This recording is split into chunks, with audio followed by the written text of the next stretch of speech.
આ ઘરનો કજિયો છે. રાજકોટ સૌરાષ્ટ્રની રાજધાની છે એમ ભારતીય જનતા પાર્ટીનો ગઢ પણ છે, પણ એ ગઢપણ જેવું થઈ ગયું. યુવાની નથી રહી ભાજપની, એટલે ઘરનો કજિયો છે.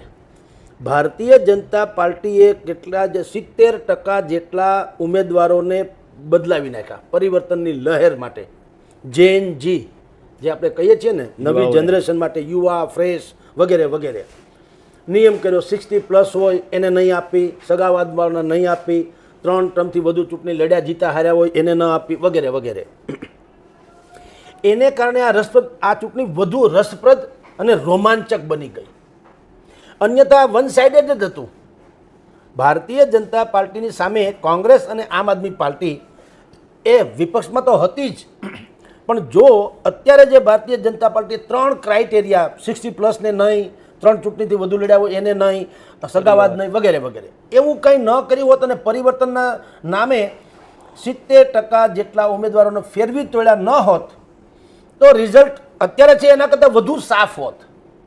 તો સાફ હોત, કોઈ પણ વિશ્લેષક કહી શક્યા હોત કે આ આટલી રીતે જીતશે કે જે સમથિંગ થશે એ. પણ રોમાંચક શું કામ બનાવી દીધી? એક તો ભારતીય જનતા પાર્ટીએ ક્રાઇટેરિયા બદલાવ્યા, ઉપરાંત ઘરનો કજિયો એવો મોટો છે ભારતીય જનતા પાર્ટીનો અત્યારે રાજકોટમાં કે જે કોર વોટ બેંક કહેવાય, જેમ કે રઘુવંશી સમાજ પહેલી વાર આટલો ખુલ્લીને આવ્યો મેદાનમાં. સંમેલનો થયા, ભાજપને સમર્પિત સમાજ, ધારાસભ્યથી માંડીને અનેક જગ્યાએ લોકોએ પ્રયાસો કર્યા, છતાં પણ લિટરલી વિરોધના જ સંમેલનો થયા. અને એક વખત નક્કી કર્યું કે આપણે લોહાણા સમાજના યુવાનોને સારા ઉમેદવારને ટિકિટ નથી મળી, એટલે આપણે નોટામાં મત દબાવવો પણ ભાજપને ન આપવો. આવી પણ વાત આપણે અખબારોમાં સાંભળી, વાંચી, જોઈ, જાણી. પછી નક્કી એવું પણ થયું છે કે નોટામાં દબાવવું એ વેસ્ટેજ ઓફ એનર્જી છે. 2 કલાક તડકામાં ઊભા રહી નોટામાં દબાવો તો એનો કોઈ મતલબ નહીં. તમારે એટલે કે લોહાણા સમાજ એવું માને છે કે આપણે આપણી તાકાત જે બતાવી દેવી જોઈએ અને જેની સામે આપણો વિરોધ છે એને એની ઓકાતની ખબર પડવી જોઈએ. એટલે હવે નક્કી એવું કર્યું કે એને આપણે નોટામાં ન દબાવવો, પણ વિપક્ષમાં જ્યાં આપણા સમાજનો ઉમેદવાર ઊભો હોય, આપણા એટલે રઘુવંશી સમાજનો, એ કોંગ્રેસ હોય કે આમ આદમી પાર્ટી હોય, રઘુવંશી સમાજનો ઉમેદવાર એને મત આપવો, પાર્ટી ગમે તે હોય. તદ ઉપરાંત આમ આદમી પાર્ટી અને કોંગ્રેસ એ બંનેને અત્યારે એ બંને વચ્ચેની હરીફાઈ શું છે? એન્ટી એસ્ટાબ્લિશમેન્ટના મત કોણ વધારે લઈ જાય. કારણ કે બંનેને બોનસ મળી રહ્યું છે, પરિશ્રમનો કોઈ મતલબ નથી. સરકાર જે એક તરફી, અહીંયા તો છેલ્લા 30 વર્ષથી આપણે બધું જાણીએ છીએ એમ, ભારતીય જનતા કોંગ્રેસને એક વખત રાજકોટ મનપામાં બેઠક મળી અને બાદ કરતા ભાજપનું શાસન રહ્યું છે. તો અહીંયા નહીં, કોઈ પણ જગ્યાએ અત્યારે મમતા બેનર્જી બંગાળમાં છે તો એન્ટી એસ્ટાબ્લિશમેન્ટની ન્યાય લહેર છે. ગઈકાલે 90-92% મતદાન થયું. એનો એ ભલે ભરેલો કુંભ છે, કોના તરફી કોના વિરોધી ખબર નથી, પણ કમસે કમ મતદારો જાગ્યા. એટલે તમે જે અત્યારે ઇન્ટ્રોમાં વાત કરી કે પ્રચાર પડઘમ શાંત થયા છતાં ઉચાટ કેમ છે, એ ઉમેદવારોનો અને પક્ષનો ઉચાટ કેમ શાંત નથી થયો? કારણ કે મતદારો જાગી ગયા છે. જાગ ઉઠા ઇન્સાન, એવું જે આપણે ટાઇટલ મારીએ છીએ ને એમ, જાગ ઉઠા મતદાર. મતદારોને પોતાના મતની વેલ્યુ સમજાણી છે.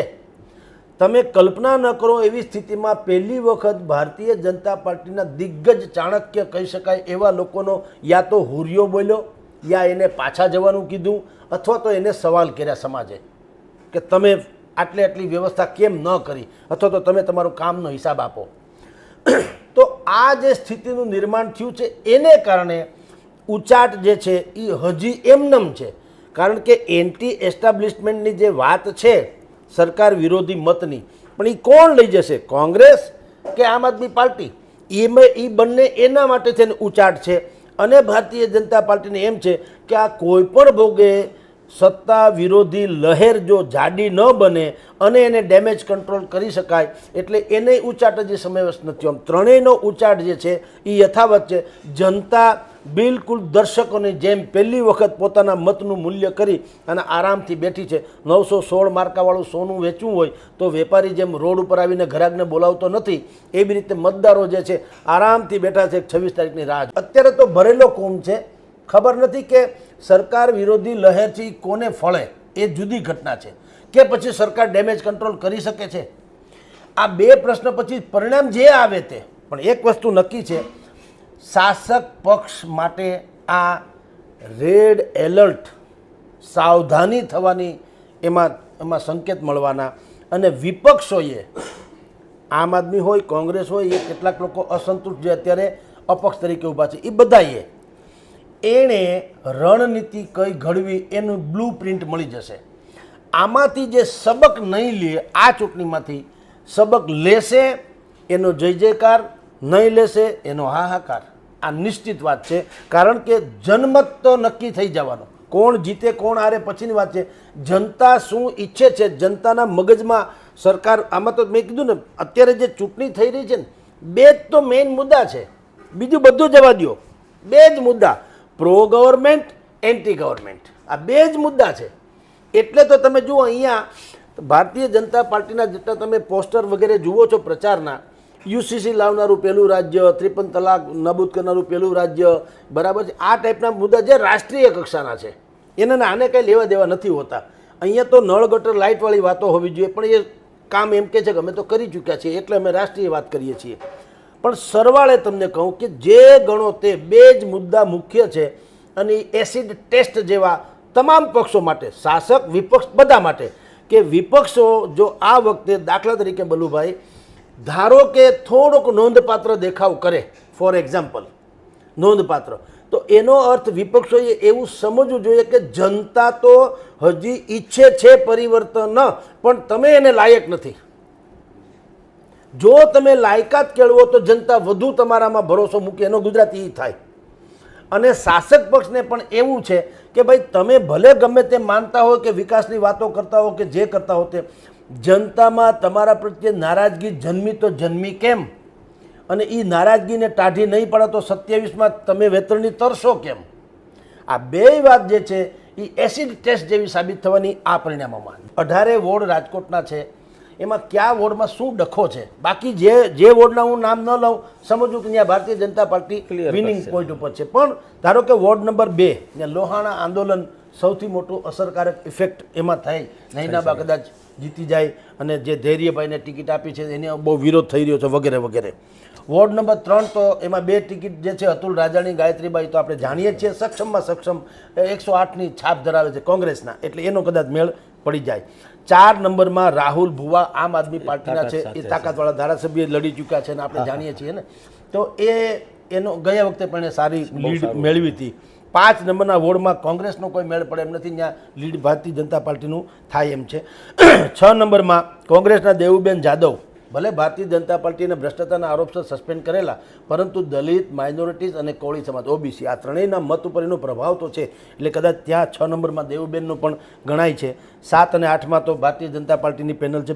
9 અને 10 એમાં ઘનશ્યામભાઈ હેરભા આમ ગણાય છે, મોટું માથું, પણ એનો વિરોધ ભયંકર થઈ રહ્યો છે. એ થઈ રહ્યો છે શું કામ, આફ્ટર ઇલેક્શન પછીની જે ઘટનાક્રમ છે, કારણ કે એ દાવેદાર છે, યા તો મેયર બને, સ્ટેન્ડિંગના ચેરમેન બને, યા ડેપ્યુટી મેયર બને, એવું અત્યારે લાગે છે. એટલે ઇન્ટરનલ વિરોધ પણ એનો થઈ રહ્યો છે. ક્રોસ વોટિંગની શક્યતા જરાય અજુકતી નથી, ત્યાં ક્રોસ વોટિંગ પણ થઈ શકે, કારણ કે આપણે જેને અત્યારે ચૂંટણી માનીએ છીએ, મતદારો તો મત આપીને જે તે લોકોને ચૂંટે છે, પણ એના પછીના પગલાં રાજકારણીઓ ખેલતા હોય છે. કે ધારો કે ભારતીય જનતા પાર્ટી, જો કે જેની સંભાવના વધુ છે જીતવાની, જીતી જાય તો પછી મેઇન પોસ્ટ ઉપર કોને મૂકવા, એટલે એવા જે લોકો છે તો એનેમાં જેને 3-4 દાવેદારો હોય તો એકબીજાને પાડી દેવા કોશિશ કરતા ને, એમાંના એક છે ઘનશ્યામભાઈ હેરભા.